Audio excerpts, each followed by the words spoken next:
A lot of people think that Brussels sprouts are boring, so they give up on them. But not me. I find them magical.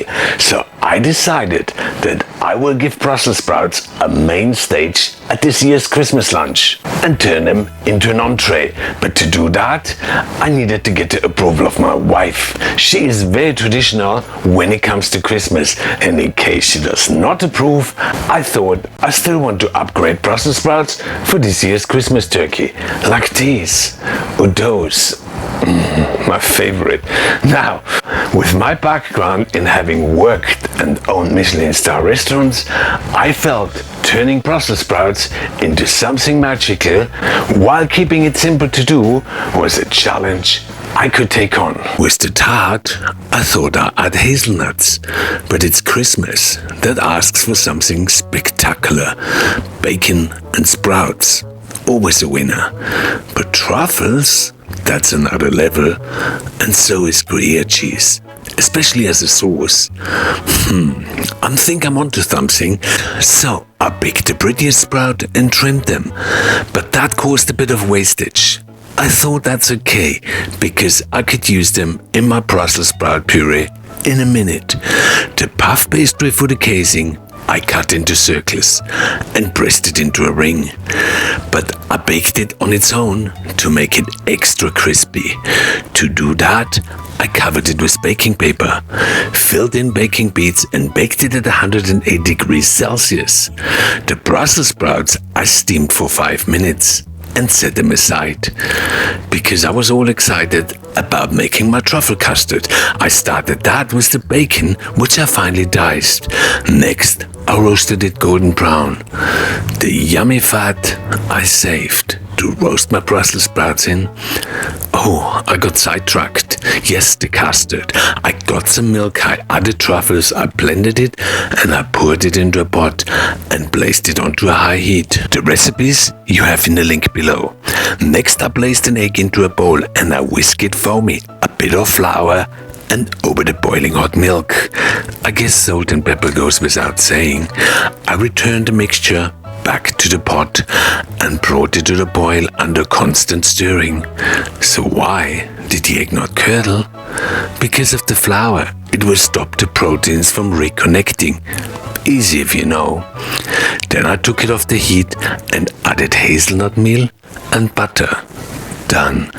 Into a piping bag and into a fridge. I could not believe how easy that was, but then I realized I have not checked my pastry. Out went the baking beads and back into the oven a little longer till it was all nice and crispy. Just what I wanted. What else did I promise you? Cheese sauce.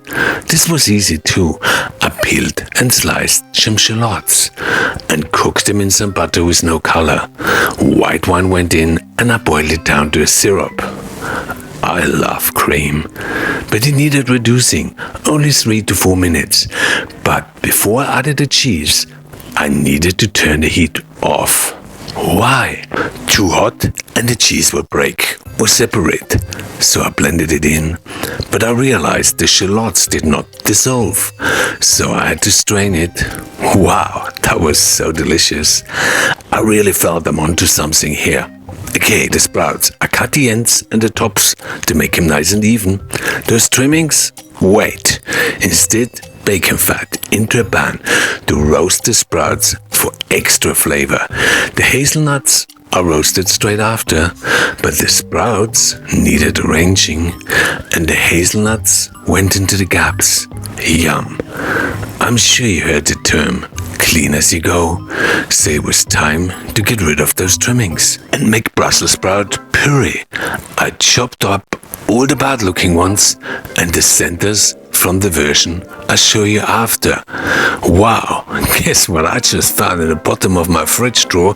Some old leek tops. They were right under the parsley. I was looking for that the other day too. Well, I just add them to my puree as well. But I cut them up, thin and small, to cut down the cooking time, to maintain the bright colors and the fresher flavors. Hot pan, water, veggies, lid. Chefs call that steam frying. Instead of oil, I use steam. Smart. But the key to it is that I do not add too much water. So at the end, there's no water left. 2 to 3 minutes later, into the blender, a touch of cream or olive oil, salt and pepper. This lasts in the fridge for days, and then I just reheat it. How could I make that better? I'm glad you asked. I had a great idea. You know crispy kale? What about crispy Brussels sprouts? Hot oil leaves in, but make sure they're dry, otherwise you end up with a mess like I did.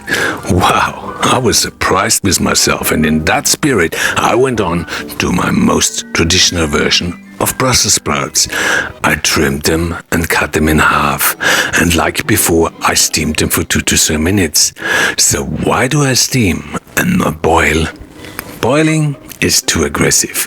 It makes vegetables mushy. Plus I lose flavor to the boiling water. Steaming is more gentle and gives me more flavor.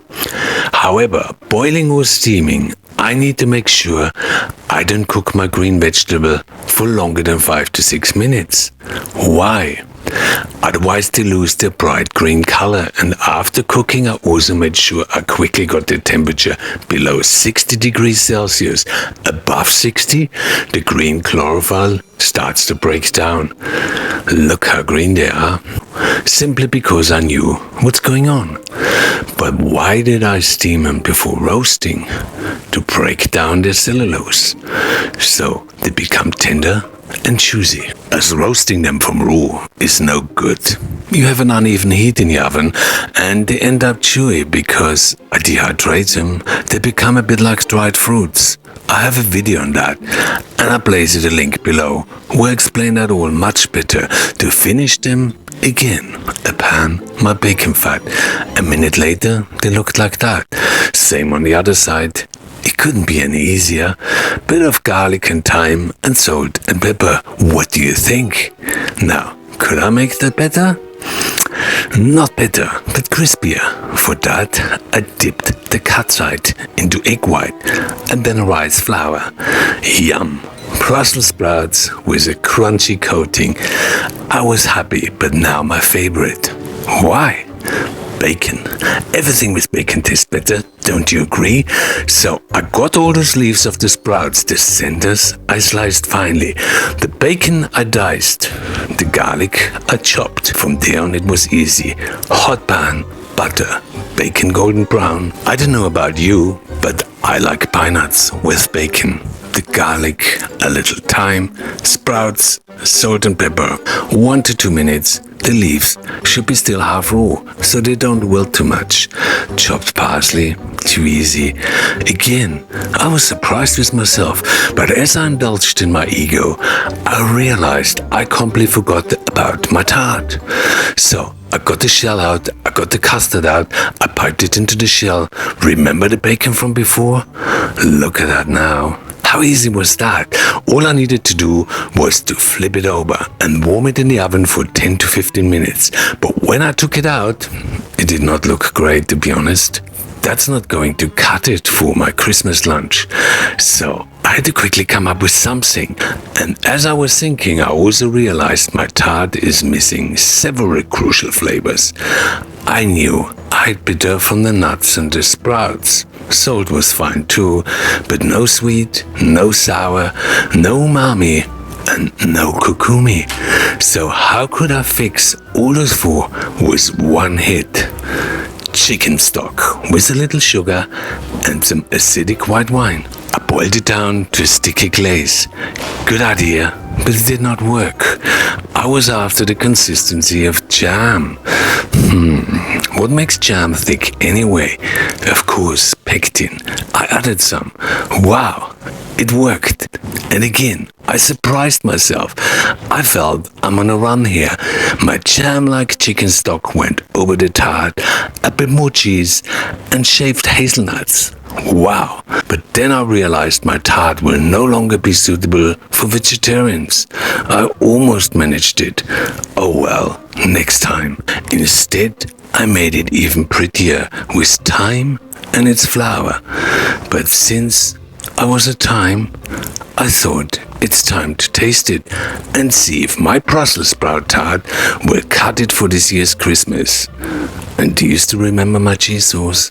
All Brussels sprouts today, and with Christmas coming up, I thought I'm gonna come up with a version that is so good that we could serve it as an entree instead of what we usually serve. But are Brussels sprouts traditional all around the world?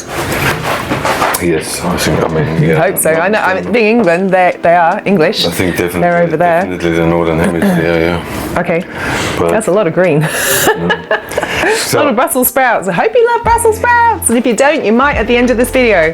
So keep watching. That's the idea. Right. Okay, so here we go. So that's my Brussels sprout tart. These are really cute. Okay, so Brussels sprout tart. Sounds crunchy. It is crunchy. That's always a good start. Okay, here we go. All right. Let me try that. That's quite soft there. So it's crunchy, but then there's a soft tapenade or something under there. Yeah. Then we've got some nuts and Brussels sprouts. Puff pastry, truffle custard. Certainly looks appealing. Oh, it should be amazing. Well, hopefully.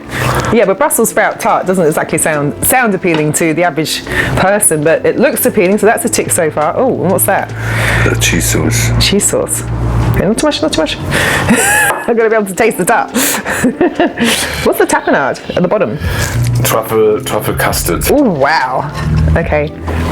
So it's all savoury. Yes. All right, let's go. It's a savoury tart. Wow. Is it good? Crunchy. That's surprisingly not too savoury. As in, there's a sweetness to it, but not a sweet. It's actually very Moorish. That was a very crunchy Brussels sprout. Yeah. See, in England, we like everything soft, I know. cooked to death. There's another word for it. No, don't say it. Starts with F. Shit, no. And we always have this joke because I love all my vegetables soft, being English. But that worked. So I'm going to go back for a bit more. Well, because you have the different textures of the custard, the sprouts, the crunchy pastry. The truffle custard is amazing because it gives it a kind of, it's not a sweetness, but it is a sweetness. So, you don't want things to be too boring and savoury. Yeah. But that has a nice layer of something sweet through it. Yeah. Definitely eat this. Yeah. This is actually lovely. So you think you can do that for this year's Christmas? Yep. Instead of the smoked salmon sandwiches? Well, I don't know about my mum, but Okay. she might even agree on that. We can do some smoked salmon sandwiches and this. Okay. Yep. All No, right. that's very nice. I could keep eating this. Perfect. That's good. Anyway, you had a backup here in case that will be a failure. Yeah, forget that. What? I'm not going to stick Had a with that backup one. here in case that will be a failure, which could be Brussels sprouts. There's not a failure, so I don't have to eat all these greens now, do I? Okay, all right. Okay, so I need a new fresh fork. here we go. Traditional Brussels sprouts, a little bit improved. You can't improve in traditional Brussels sprouts. You can. That is an improvement, definitely, because that's not. You can. But this is the traditional one? Oh, this- well, that's not traditional because it's hard. It needs to be soft here. So you failed in that already. No. No. I mean, they're still good because Brussels sprouts have their own unique flavour about them. Yeah. There has to be slightly softer. Especially if you Slightly softer. Especially if you buy them frozen. I don't buy them frozen. Some people do. The generation before us, post-war, yes, Yeah. potentially, because they couldn't. Anyway, whatever. Let's do this one. You don't need it. No. It takes away the flavour of the actual Brussels sprout. Okay. If you like, sorry, I was finished chewing. It takes longer to eat it when it's not soft. So Brussels sprouts actually have a lovely flavour about them, and that just takes it away from it. You don't need it. Yeah. Don't need that coating. So the traditional so far is good. So what have we got next? Brussels sprout puree. Puree. I love the presentation. Did you curl these up? How did you make those curly? Deep fry them.